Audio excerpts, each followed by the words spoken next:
জারার NCP থেকে পদত্যাগ, কি হবে মানুষের অনুদানের টাকা?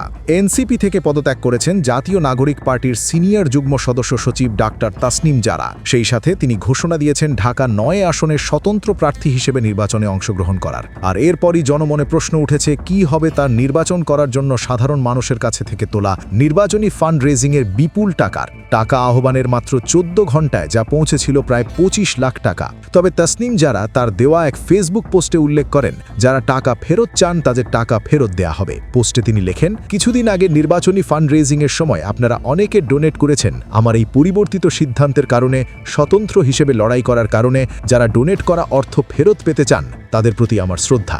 যারা বিকাশের মাধ্যমে টাকা পাঠিয়েছিলেন তাদেরকে অর্থ ফেরত পেতে নিচে দেওয়া এই ফর্মটি পূরণ করুন।